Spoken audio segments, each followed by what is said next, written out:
Hi 243. In this collection of videos we're going to finish our discussion of Chapter 6, and there was just one slide left that I needed to talk about from section 6.4, and it was talking about this idea of mean and standard deviation, and we talked about it in class when our random variable was a discrete random variable and we were able to calculate the mean value and the standard deviation according to a little calculation. See the previous slides. But let's consider the alternative when our random variable is a continuous random variable. So it gets a little trickier when it's continuous because the techniques that we need to use to compute the mean and the standard deviation when we have a continuous random variable require us to use methods from calculus. So what that means is that we're not going to be computing values for the mean and the standard deviation when the random variable is continuous because we're not in a calculus class. So what is important to remember, however, is that the meanings for this mean value and standard deviation are still the same as they were before, right, with the discrete random variable. So the mean still gives the center of the continuous distribution and gives the approximate long-run average of observed values.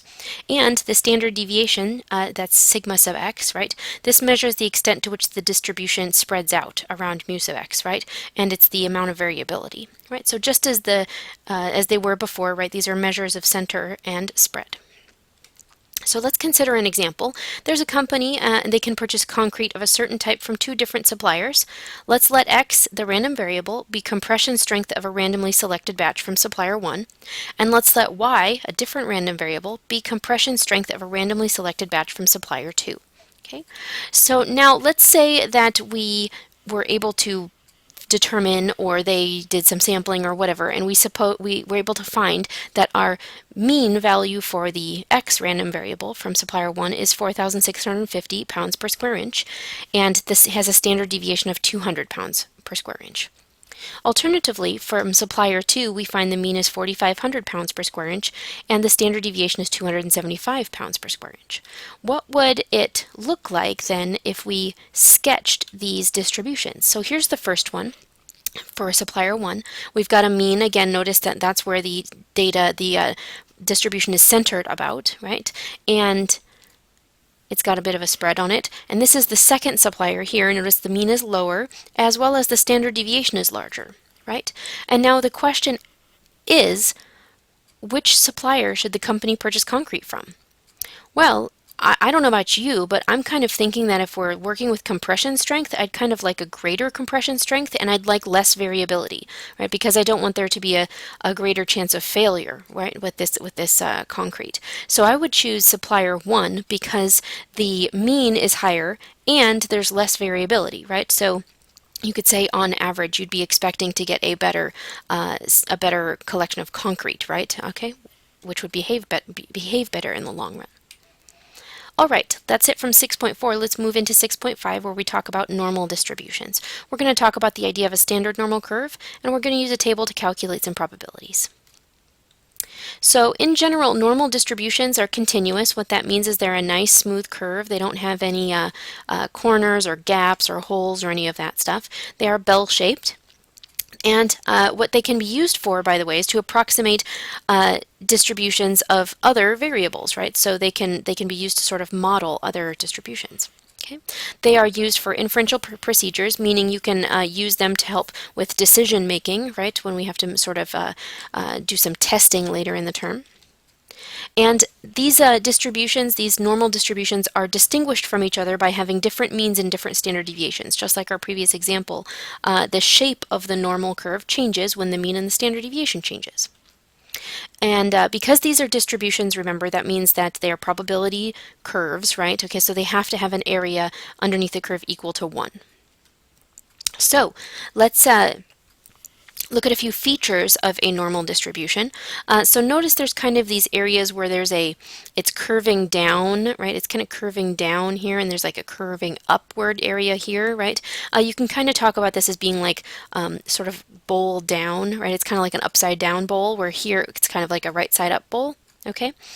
And in general, the features for this curve, because of what the mean means, right? Get it?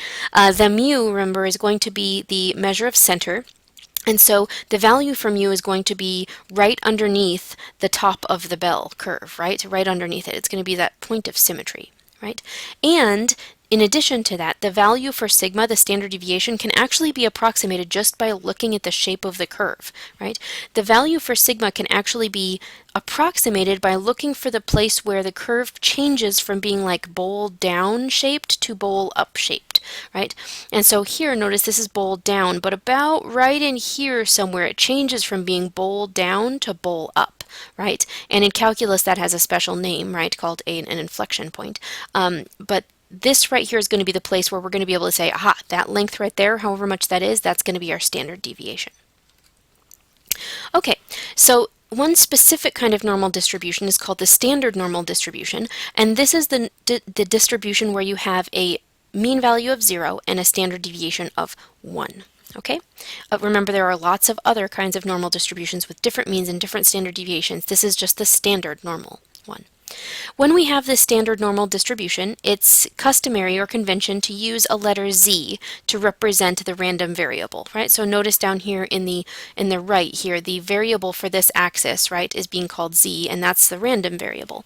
And when it's the standard normal curve, that's the convention. Okay, so what's interesting is that this horizontal axis here is actually labeled with z values, right? And we've talked about z values before, right? Being able to calculate a z value, knowing a mean and standard deviation, and that will make a nice connection with the standard normal curve in just a few minutes.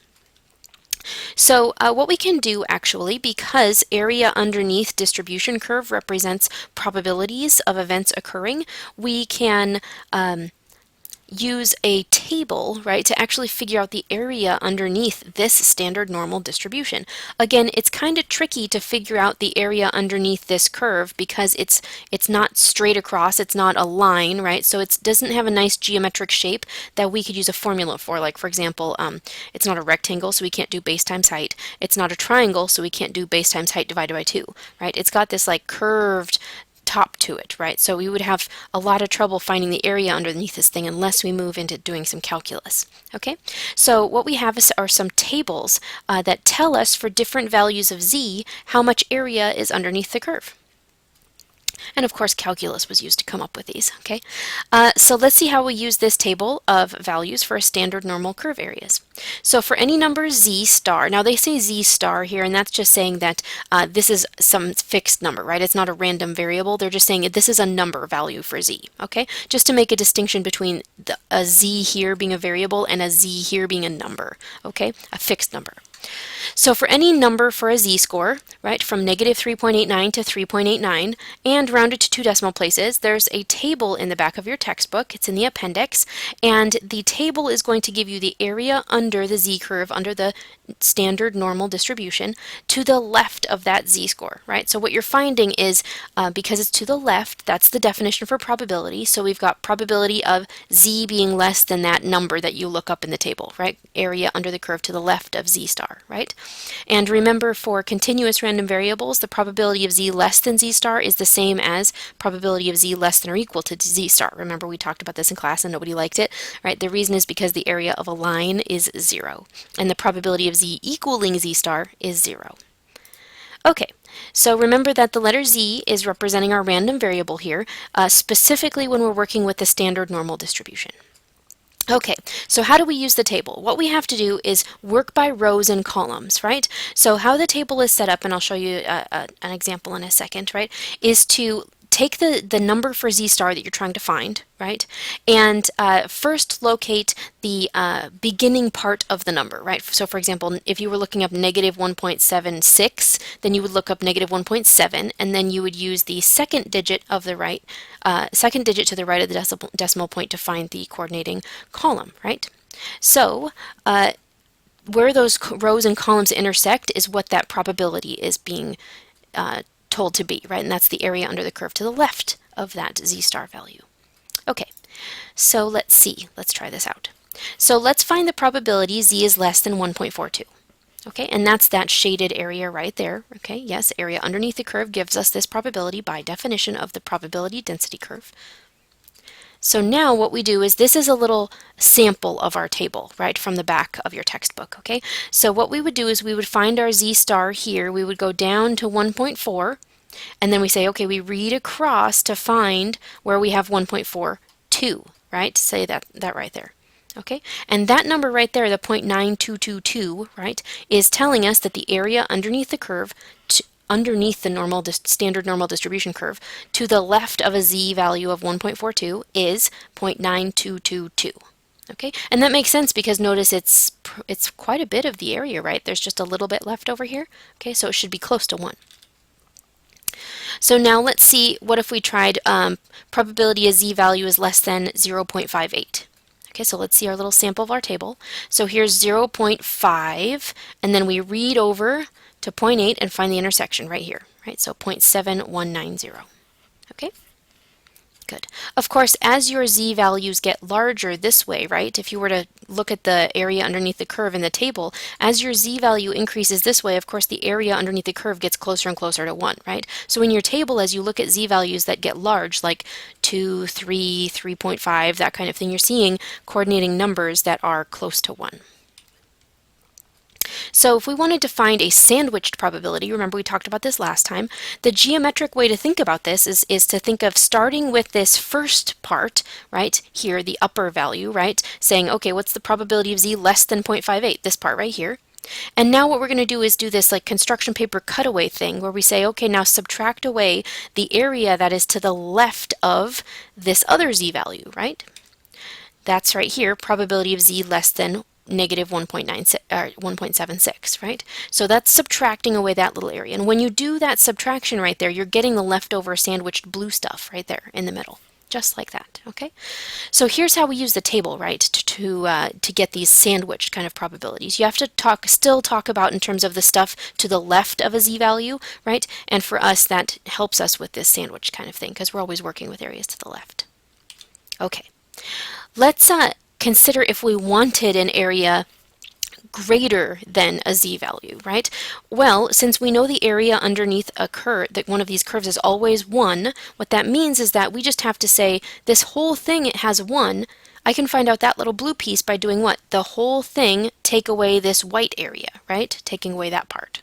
Okay, so this probability of z bigger than this blue stuff right here is, now let's see, we're going to do, if we want to do 1 minus this white stuff, then I have to look at the table. I have to find 2.31 here, 2.31, yes. That 0.9896, that represents all this white stuff over here. So I have to do 1 minus that number, right? So I'm going to do 1 minus, and that's exactly what it says right there. You can pause the video and read it if you want, but that's exactly what I just said, right? Okay, so we're going to do 1 minus 0.9896, okay? And again, the reason is because we want the stuff to the right, but these numbers in the table give us the values to the left.